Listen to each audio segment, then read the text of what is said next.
Simple recipes with गौरीमध्ये सगळ्यांचे मनापासून स्वागत. आज आपण हनुमान जयंती विशेष मारुती रायांचे आवडीचे असे मोतीचूरचे लाडू घरच्या घरी अगदी झटपट बनवणार आहोत. त्यासाठी बनवणारी बुंदी आपण अगदी मोकळी सूत कशी बनवायची, कमी तेलकट तिला कसं बनवायचं आहे, तसंच तेलामध्ये बुंदी पाडण्यापासून ते पाकामध्ये बुंदी मुरवण्यापर्यंतची सगळी प्रोसेस मी आज तुम्हाला ट्रिक सकट सांगणार आहे. तर पटकन सुरुवात करूया रेसिपीला. त्यासाठी मी इथे 200 ग्रॅम म्हणजे हा एक ग्लास भरून बेसन पीठ घेतलेलं आहे. यामध्ये जेवढं बेसन तेवढंच पाणी आपल्याला घ्यायचं आहे, म्हणून सुरुवातीलाच खूप जास्त पाणी ओतायचं नाहीये. जसं जसं पाणी लागेल तसंच आपल्याला पाणी वापरायचं आहे. सुरुवातीला घट्ट पिठामध्येच आपल्याला गुठळ्या मोडून घ्यायच्या आहेत, कारण जर तुम्ही सुरुवातीलाच पीठ पातळ ठेवलं तर पिठामधल्या गुठळ्या अजिबात मोडल्या जात नाहीत आणि बुंदी पाडताना मध्ये मध्ये गुठळ्या आल्या तर बुंदी व्यवस्थित पडणार नाही. त्यामुळे आधी गुठळ्या छान अशा मोडून घ्यायच्या आहेत. हे बॅटर तुम्ही बघू शकता किती छान असं स्मूथ झालेलं आहे ते. आता यामध्ये आपल्याला बुंदीसाठी जसं बॅटर लागणार आहे तसं थोडं थोडं पाणी ओतून बॅटर तयार करून घ्यायचं आहे. आता नक्की बॅटर आपल्याला कसं हवंय हे कसं ओळखायचं, तर हे बघा एवढं पातळ झालं बॅटर की यामध्ये एक चमचा पूर्ण बुडवून बघायचा आहे. चमचाच्या वरती एक छान असा पातळ कोट तयार झाला पाहिजे. खूप जास्त घट्ट किंवा अगदीच पातळ असं आपल्याला नकोय. आता यामध्ये मी इथे फूड कलर घालते, लिक्विड आहे, लिक्विड कलर आहे हा. अगदीच 3-4 ड्रॉप मी टाकत आहे. तुमच्याकडे जर पावडर कलर असेल तर तो घातलात तरी सुद्धा चालेल किंवा नाही वापरलात तरी सुद्धा चालेल. कलर जर वापरायचा नसेल तर केशराच्या 5-6 काड्या कोमट पाण्यामध्ये भिजवून ते थोडंसं पाणी तुम्ही यामध्ये घालू शकता. त्याने सुद्धा छान असा हलका केशरी रंग येतो. आता जे पाणी मी घेतलं होतं त्यातलं सुद्धा हे पाणी थोडंसं बाकी राहिलेलं आहे, त्यामुळे सुरुवातीलाच खूप जास्त पाणी घालायचं नाहीये. आता हे सगळं बॅटर आपल्याला एका पायपिंग बॅगमध्ये किंवा दुधाची जी साधी पिशवी असते ना त्याच्यात भरून घेतलं तरी सुद्धा चालेल. तर ही पायपिंग बॅग मी इथे अशी ग्लासमध्ये ठेवत आहे. पिशवी दुधाची असेल तर ती सुद्धा अशी आधी ग्लासमध्ये ठेवा, म्हणजे यामध्ये पीठ आपल्याला ओतताना इझी पडतं. बघा आता हे सर्व मिश्रण मी याच्यामध्ये एकाच वेळेला ओतून घेत आहे, कारण पायपिंग बॅग बऱ्यापैकी मोठी आहे. तर हे 200 ग्रॅमचं पूर्ण मिश्रण यामध्ये राहिलेलं आहे.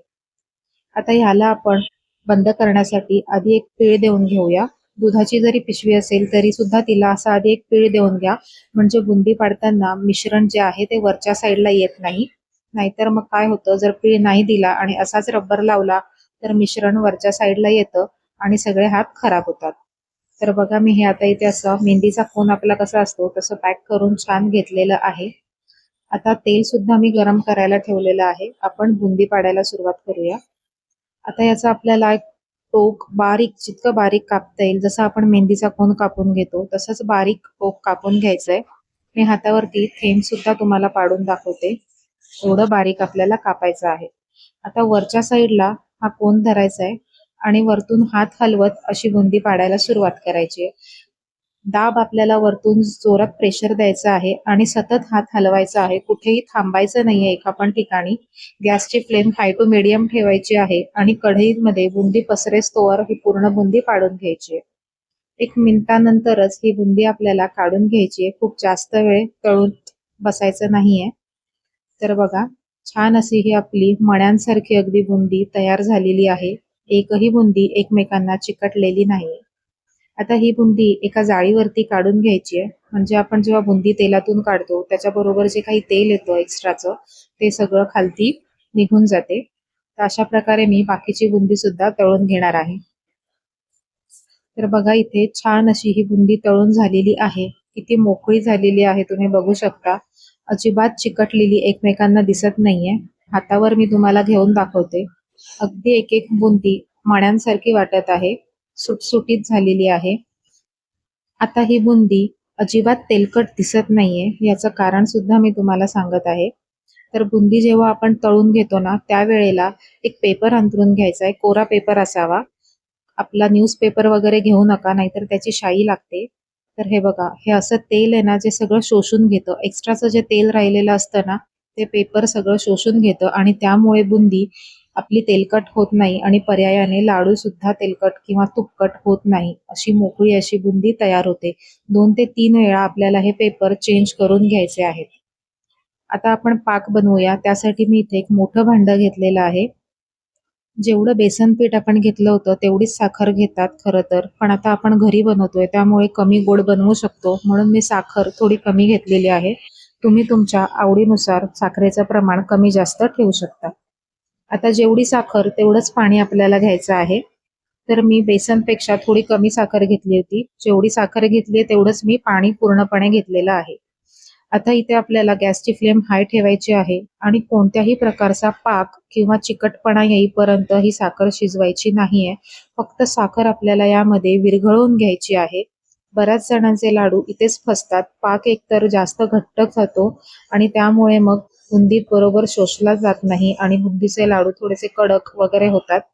तर आपल्याला हे फक्त विरघळवून घ्यायची आहे साखर. साखर पाण्यात विरघळली की लगेच त्याच्यात मी थोडासा कलर टाकतेय. हा पूर्णपणे ऑप्शनल आहे, तुम्ही नाही टाकलात तरी चालेल. रंग छान मिक्स झाला की आपल्याला लगेचच गॅस कमी करून घ्यायचा आहे. एक उकळी येऊन द्यायची आहे. बघा उकळी आलेली आहे. मी गॅस लगेच कमी करून घेतला आहे आणि यामध्ये आता लगेचच आपल्याला तयार बुंदी घालायची आहे. बुंदी सुद्धा याच्या पाकामध्ये टाकताना ती थोडीशी थंड असावी, नाहीतर तुम्ही एका साईडला पाक करायला ठेवाल, पाक म्हणजे साखर वितळवायला ठेवाल आणि एका साईडला तळलेली बुंदी डायरेक्ट जर त्याच्यात टाकाल तर मग ते खूप जास्त तेलकट किंवा तुपकट होतात आणि त्याचा लगदा सुद्धा होऊ शकतो. गरम बुंदी गरम पाक असं असेल तर, त्यामुळे बुंदी आपली कोमट किंवा थंड असलेली कधीही चांगली.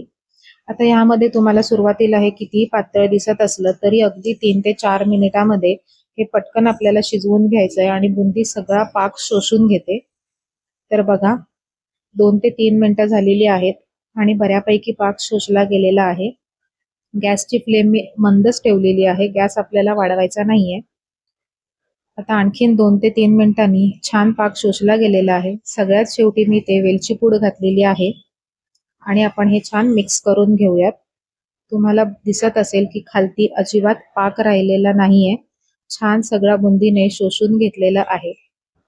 बुंदी आता आपण एकसारखी करून घेणार आहोत आणि ह्यावरती आपल्याला झाकण ठेवायचंय आणि 40 ते 45 मिनिटं अगदी तासभर सुद्धा तुम्ही याला झाकून ठेवू शकता. छान असा पाक मुरला जातो यामध्ये.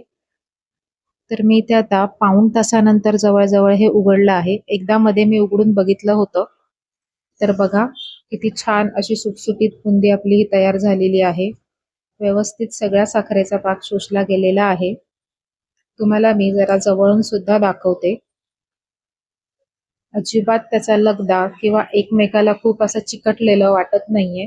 बुंदीचा लगदा अजिबात झालेला नाहीये. छान मोकळी अशी ही बुंदी आपली तयार झालेली आहे. आता याला लगेचच आपण एका मोठ्या प्लेटमध्ये काढून घेऊयात आणि हे मिश्रण आता लाडू वळण्यासाठी तयार झालेलं आहे. तर एका परातीमध्ये मी आता हे सगळं मिश्रण काढून घेते आणि आपल्याला हवे असतील त्या साईजमध्ये लाडू वळायला सुरुवात करायची आहे. आपण जे हे प्रमाण घेतलं होतं ते 200 ग्रॅम मध्ये 19 ते 20 मीडियम साईजचे बुंदीचे लाडू तयार होतात. तर बघा अगदी एका हाताने सुद्धा सहज हे लाडू वळले जातात आणि रंग सुद्धा अगदी छान हलका केशरी असा आलेला आहे. बाहेर जसे गडद केशरी रंगाचे ऑरेंज कलरचे लाडू मिळतात तसे हे नाही दिसत आहेत. सुरेख असा रंग हा आलेला आहे. आता ह्याच्यावरती तुम्ही हवे तर मगजचे बी लावू शकता, पण माझ्याकडे आता मगजचे बी नाहीयेत म्हणून मी ड्रायफ्रुट्स इथे पातळ कापून घेतलेले आहेत आणि ते वरती चिटकवत आहे. सुंदर असा आपला हा सुंदर दिसणारा रंगाचा हा लाडू आपला छान तयार झालेला आहे. डोळ्यांना सुद्धा बघायला हा रंग खूप छान वाटतो आहे. नाहीतर बाहेर जे मिळतात ते खूप जास्त असे नारिंगी कलरचे असतात, ते बघूनच घ्यावेसे वाटत नाहीत. तर इकडे मी हे सगळे लाडू तयार करून घेतलेले आहेत. आता पटकन आपण याला अरेंज करून घेऊया. तर या साईजमध्ये माझे 20 लाडू तयार झालेले आहेत.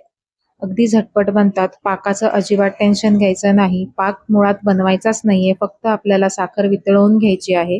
त्यामुळे अजिबात हे प्रमाण चुकत नाही आणि पाक नसल्यामुळे लाडू बिघडण्याचा प्रश्नच येत नाही. तुम्ही बघू शकताय किती छान असा लाडू वळला गेलेला आहे. एक लाडू मी तुम्हाला तोडून सुद्धा दाखवते. आतपर्यंत असा रसरशीत हा लाडू तयार होतो. तर नक्की बनवून बघा आणि आजची रेसिपी कशी वाटली हे कमेंट करून नक्की कळवा. या पद्धतीने लाडू तुम्ही बनवलात का आणि तुमचे चांगले झाले असतील तर कमेंट करून नक्की कळवा. आणि अशाच सिंपल आणि सोप्या रेसिपीज बघण्यासाठी सिंपल रेसिपीज विथ गौरी या चॅनलला सबस्क्राईब करून बेल आयकॉन सुद्धा प्रेस करा. पुन्हा भेटूया अशाच एका सिंपल रेसिपी सोबत. नमस्कार.